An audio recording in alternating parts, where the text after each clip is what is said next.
زکوٰۃ حقیقت میں ہے کیا، اس کو سمجھ لیجئے۔ زکوٰۃ کے اعتبار سے بھی شریعت اسلامی کے روح سے مال جو ہے وہ دو قسم کا ہے۔ جیسے زمین میں نے عرض کیا دو قسم کی ہے، خراجی عشری، ایسے ہی مال باطنی، اموال باطنی، اموال ظاہری۔ کسی شخص نے گھر میں کچھ پیسہ رکھا ہوا پس انداز کر کے، یہ اموال باطنی ہے۔ کسی نے زیور رکھا ہوا ہے، چلیے سونے کی ڈلی رکھ لی ہے کسی نے، کسی برے وقت کے لیے، پتہ نہیں نوٹ جو ہیں وہ تو دھیلے کے رہ جائیں، جیسے کویتی دینار ہو گیا تھا، کہیں ایسی آفت نہ آ جائے کوئی تھوڑا سا سونا لے کر رکھ لو۔ یہ جو گھر میں چھپا ہوا مال ہے یہ اموال باطنی ہے، ان کی زکوٰۃ اسلامی ریاست نظام خلافت زبردستی نہیں لیتی، ورنہ تو گھر گھر جا کے جامع تلاشی کرنی پڑے گی، ٹرنک کھولنے ہوں گے، تکیے ادھیڑ کر دیکھنے ہوں گے کہیں کچھ رکھا ہوا تو نہیں ہے۔ اسلام کا نظام نظام فطرت ہے۔ اموال باطنہ میں آپ کو آزادی ہے، زکوٰۃ دیں جسے چاہیں دے دیں، آپ کا اور اپنے رب کا معاملہ ہے، وہاں حساب جا کے دے دیجئے گا۔ اموال ظاہری کی زکوٰۃ جبراً لی جائے گی۔ وہ کیا ہے؟ یہ مال ہے جو دکانوں میں ہے، اموال تجارت، یہ فیکٹریاں ہیں جن میں فنشڈ پروڈکٹ بھی ہے، خام مال بھی ہے، یہ بھیڑ بکریوں کے گلے ہیں، ہزار ہزار بھیڑیں اور ہزار ہزار بکریاں، اونٹوں کی قطاریں، یہ ہے جو ظاہر مال ہے، سامنے ہے، کہاں چھپا کر لے جائیں گے؟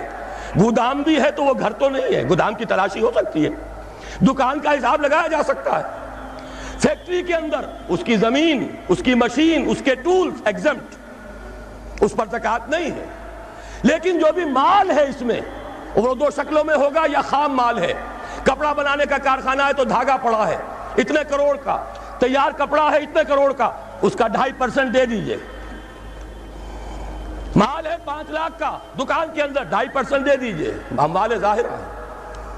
اور اس میں اس سے کوئی غرض نہیں کہ سال بھر میں آپ نے کچھ کمایا کہ گوایا، جب تک آپ نصاب کی حد سے اوپر ہیں، چاہے آپ کا اس سال میں آدھا مال گیا، 10 لاکھ کی مالیت تھی، اب آپ 5 لاکھ کے ہیں، لیکن 5 لاکھ پر بھی آپ کو 2.5% دینا ہے، چاہے کمایا ہو چاہے گوایا ہو۔ اور یہ ٹوٹل پر ہے، کسی اکاؤنٹنٹ کی ضرورت نہیں، جو تاریخ معین ہے جا کر دیکھیے کیا مال پڑا ہوا ہے، 2.5% حساب کر کے دے دیں۔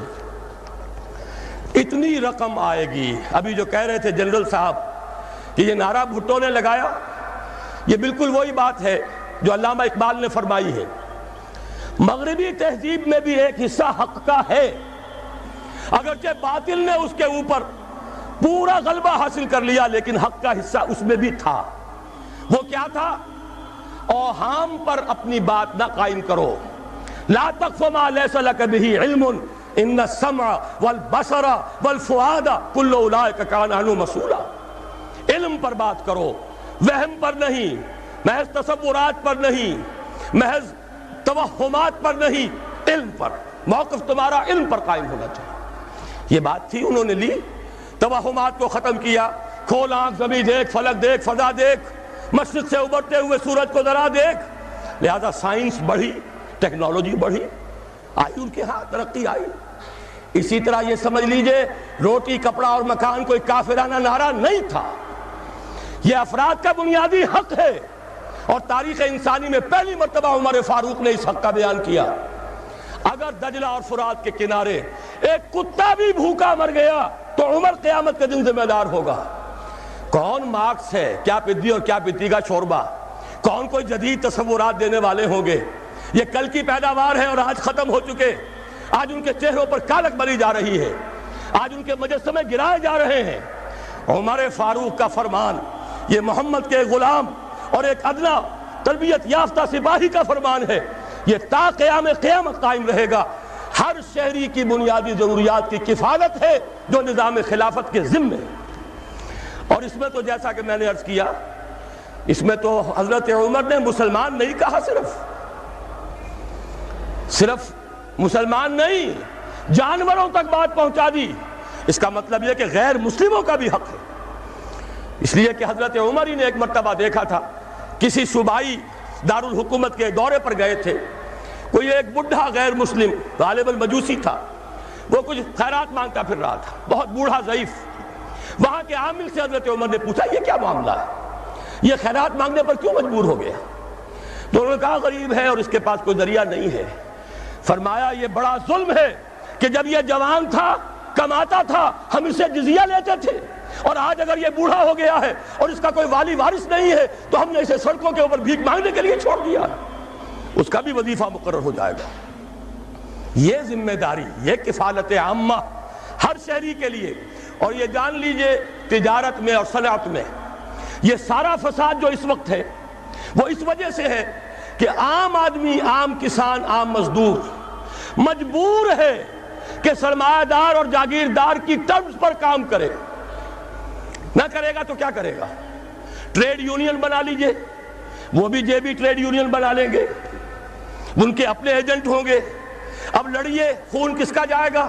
مزدور ایک دوسرے سے ٹکرائیں گے، کچھ حاصل نہیں۔ اسلام نے کیا نظام دیا ہے؟ آپ غریب کو ضمانت دے دیجئے، اگر تمہیں صحیح ویج نہیں مل رہی، تمہیں صحیح مبادلہ نہیں مل رہا اپنی محنت کا، مت کام کرو، تمہیں بھوکا نہیں مرنے دیا جائے گا، تمہاری بنیادی ضروریات کی کفالت ریاست کرے گی۔ اب ہوئی برابر کی چوٹ۔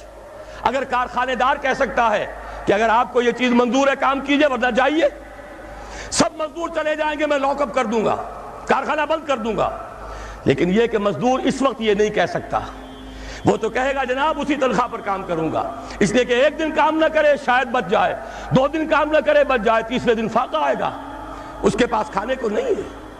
لیکن اگر معلوم ہو میری ریاست خلافت اللہ فی الارض، وہ ضامن ہے، وہ رب العالمین ہے، اور اسی کی رب العالمینی کا یہ مظہر ہے نظام خلافت، رحمت للعالمینی کا سب سے بڑا مظہر محمد الرسول اللہ کی یہ نظام خلافت، یہ ضامن ہے، یہ مجھے بھوکا نہیں مرنے دے گا، یہ میرے بچوں کے لیے کوئی نہ کوئی چھت ضرور فراہم کرے گا، تو پھر اس کے پاس بھی بارگیننگ پاور ہے، وہ بھی قدم جما کر بات کرے گا کہ جناب یہ ویج دیتے ہیں تو کام کروں گا ورنہ نہیں کروں گا۔ یہ ہے جو آسان ترین حل ہے۔ باقی یہ کہ جبر کیا تھا روس نے، اس کا حشر دیکھ لیا، اور سرمایہ دارانہ نظام اس وقت تو بڑا خوش ہے، اس کے ڈنکے بج رہے ہیں، اس کی فتح ہو گئی، سب سے بڑا دشمن سرنگو ہے، وہ تو سجدہ کیے ہوئے ہے۔